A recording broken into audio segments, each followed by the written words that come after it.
Hi guys, welcome to unfiltered tracks. നമ്മളിന്ന് നോക്കാൻ പോകുന്നത് കേരള രാഷ്ട്രീയത്തിൽ കഴിഞ്ഞ കുറച്ച് വർഷങ്ങളായി നമ്മൾ കണ്ടത് വലിയൊരു കൂടുമാറ്റമാണ്. കൈപ്പത്തി ചിഹ്നത്തിൽ വിജയിച്ചും പയറ്റിയും തഴക്കം വന്ന പല പ്രമുഖരും ഒരു സുപ്രഭാതത്തിൽ LDF പാളയത്തിലെത്തി. വലിയ വാഗ്ദാനങ്ങളും രാഷ്ട്രീയ മാറ്റത്തിനായുള്ള മുറവിളികളും നമ്മൾ കേട്ടു. പക്ഷേ 2026 ഏപ്രിലിൽ നടക്കാൻ പോകുന്ന നിയമസഭാ തിരഞ്ഞെടുപ്പിൽ ചിത്രം തെളിയുമ്പോൾ ഈ നേതാക്കളിൽ പലരും എവിടെയാണെന്ന് പോലും അറിയാനില്ല. ഇറക്കുമതി ചെയ്ത നേതാക്കൾക്ക് LDF നൽകിയത് കസേരയോ അതോ വെറും പദവികളോ? ലതിക സുഭാഷ് മുതൽ ഡോക്ടർ പി സരിൻ വരെയുള്ള ഇന്നത്തെ രാഷ്ട്രീയ അവസ്ഥ എന്താണ്? നമുക്ക് വിശദമായി പരിശോധിക്കാം. Okay, welcome to the video. ഈ പട്ടികയിൽ ഏറ്റവും പുതിയ ആളാണ് ഡോക്ടർ പി സരിൻ. കോൺഗ്രസിൻ്റെ ഡിജിറ്റൽ മീഡിയ സെൽ തലവനായിരുന്ന സരിൻ പാലക്കാട് ഉപതെരഞ്ഞെടുപ്പിൽ സീറ്റ് ലഭിക്കാത്തതിനെ തുടർന്ന് ഇടത്തേക്ക് നീങ്ങിയത്. കോൺഗ്രസിനെതിരെ ആഞ്ഞടിച്ച് അദ്ദേഹം CPMൻ്റെ സ്വതന്ത്ര സ്ഥാനാർത്ഥിയായി. പക്ഷേ ഫലം എന്തായി? കോൺഗ്രസ് കോട്ടകളിൽ വിള്ളലുണ്ടാക്കാൻ സരിന് കഴിഞ്ഞില്ല എന്ന് മാത്രമല്ല, പാലക്കാട് അദ്ദേഹം 3ാം സ്ഥാനത്തേക്ക് പിന്തള്ളപ്പെട്ടു. അദ്ദേഹം അങ്ങനെ പരാജയപ്പെടുകയാണ് ഉണ്ടായത്. 2026 പൊതു തിരഞ്ഞെടുപ്പിൽ സരിന് ഒരു സീറ്റ് ഉറപ്പിക്കാൻ CPM തയ്യാറാകുമോ?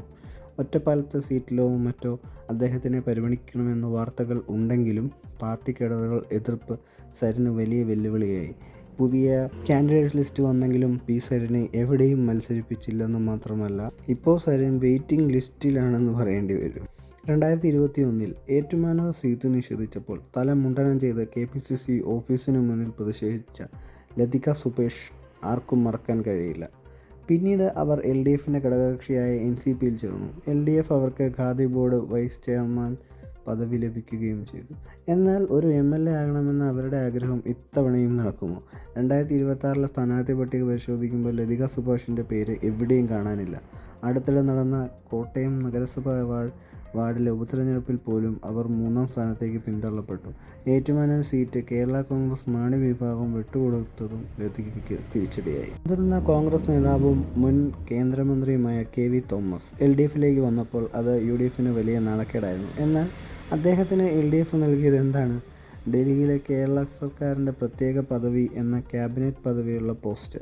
സജീവ തിരഞ്ഞെടുപ്പ് രാഷ്ട്രീയത്തിൽ നിന്നും അദ്ദേഹം ഇപ്പോൾ പൂർണ്ണമായും വിരമിച്ച അവസ്ഥയിലാണ്. 2026 അദ്ദേഹത്തിന് ഒരു നിയമസഭാ സീറ്റ് എന്നത് വിദൂര സ്വപ്നം മാത്രമാണ്.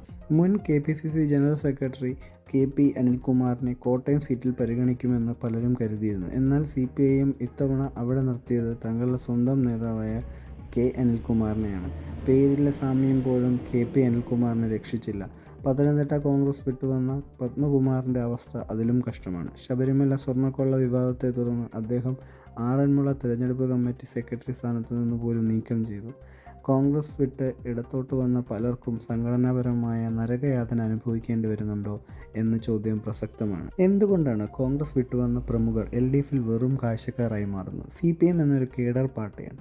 പെട്ടെന്നൊരു സീറ്റ് സ്വന്തമാക്കുക എന്നത് എളുപ്പമല്ല. അവിടെ വർഷങ്ങളായി വെയിലും മഴയും കൊണ്ട് പണിയെടുത്ത പ്രവർത്തകരെ മറികടന്ന് പുതിയവർക്കായി സീറ്റ് നൽകുന്നത് വലിയ പൊട്ടിത്തെറികൾക്ക് കാരണമാകും.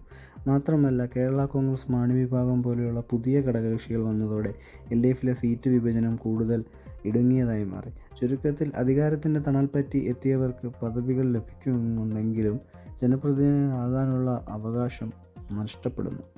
ഇതിനെക്കുറിച്ച് നിങ്ങളുടെ അഭിപ്രായം എന്താണ്? കോൺഗ്രസ് വിട്ടുപോയവർക്ക് അർഹമായ പരിഗണന LDF നൽകുന്നുണ്ടോ? താഴെ കമൻറ്റ് ചെയ്യുക. വീഡിയോ ഇഷ്ടപ്പെട്ടെങ്കിൽ ലൈക്ക് ചെയ്യുക, ഷെയർ ചെയ്യുക. മറ്റൊരു രാഷ്ട്രീയ വിശകലനവുമായി നമുക്ക് വീണ്ടും കാണാം. നന്ദി.